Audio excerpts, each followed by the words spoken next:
Let's see what big names are in here. Gorky's in here.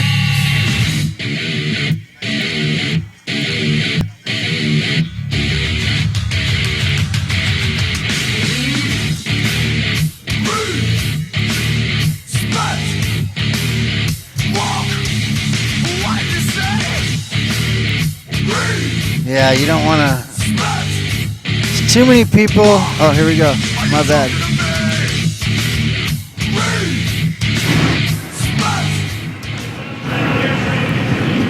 Here we go. Boy, that overhead shot really gives you an idea how everybody fights to get through that first turn. And there's two riders who hold those final two transfer spots for now as they come over the jump. The rider getting the whole shot is Kyle Partridge, but they're already swabbing that numerous times, Jeff. Yeah, well, Kyle Partridge was not to the first turn first, and he snuck through the inside. So in the main event, that guy that can get on the brakes and turn, he's going to come out with the start. Now, on the flip side of that, that's Canary inheriting the lead here, or actually battling Partridge for it, but you can see just what happens there from this top angle. I love this shot. Yeah, you can really see these guys, the lines they take and the different choices and what's faster and maybe what lines aren't as fast. I think it's an awesome shot. Kudos to the camera guys. I'll tell you what, though, there's some competition just behind Partridge in second. You got the BTO guys, Thomas and Albertson. That's right. A lot of heat in these last chance qualifiers these days. I mean, a lot of good guys not transferring out and going home. Jason Thomas there, the 66. This one a little bit longer than the LCQ for the lights riders. 2 extra laps, a total of 6. But just like the previous race, we'll take the final 2 riders to the main. I think I like the shorter laps better in the last chance. Seems like it keeps the guys bunched up and they go for broke more. Yeah, I wouldn't mind this being 4 laps either. Yeah, I think it'd be, these guys just know, they don't have any time to be messing around, no time for mistakes. They need to make the best of what they got. Yeah, but I tell you, Albertson, to me, he's looked really good all day long.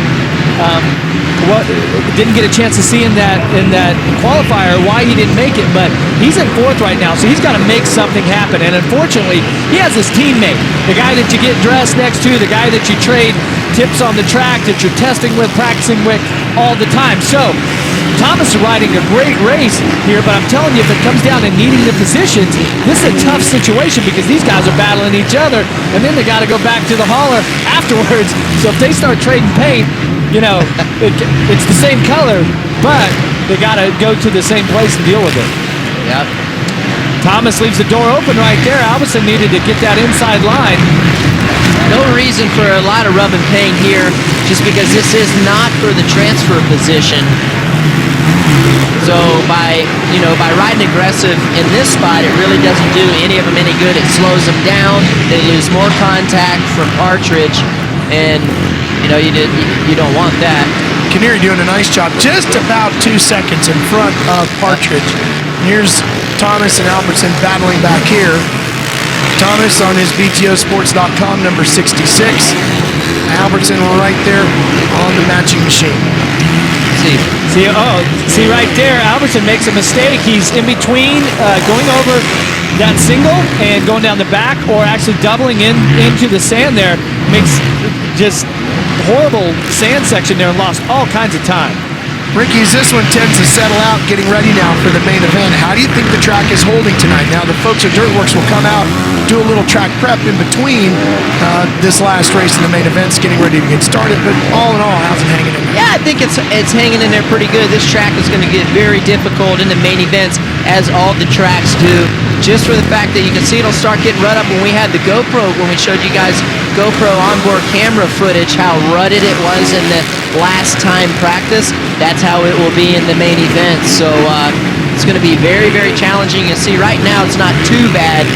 We got the lights main event coming up, and then for the Supercross class, yeah, it'll be really, you can see that how shiny it is there. Very slippery. Yeah, that's just going to get worse. I tell you what's getting worse is that sand section, because you're trying to step up at that double afterwards, and that sand section getting so lipped out, huge ruts. Now that's going to change as the race goes, as the night goes on. And don't forget, in that sand section, as we watch this battle starting to heat up for the lead here now. Partridge starting to close in with 1 to go.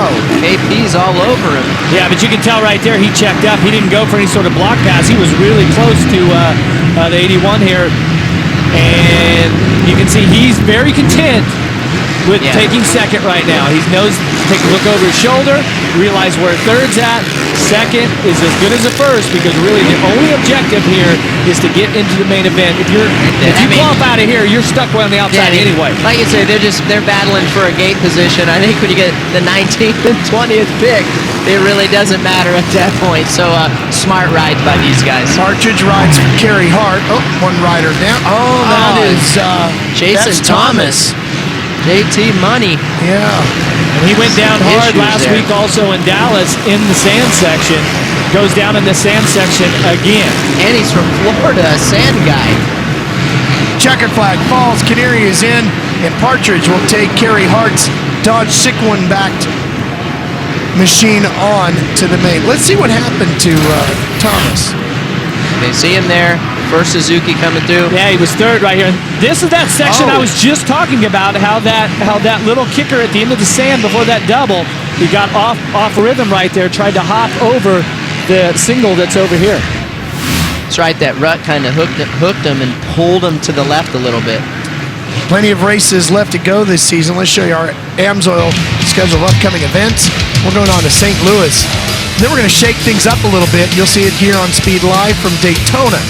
Probably one of the more unique races of the season. Always look forward to the huge crowd at Lucas Oil Stadium, then the Rogers Center, and then we go to Reliance Stadium down in Houston. And my little buddy over here, Ricky Carmichael, designs the Daytona track. Yep. Right, it's ready.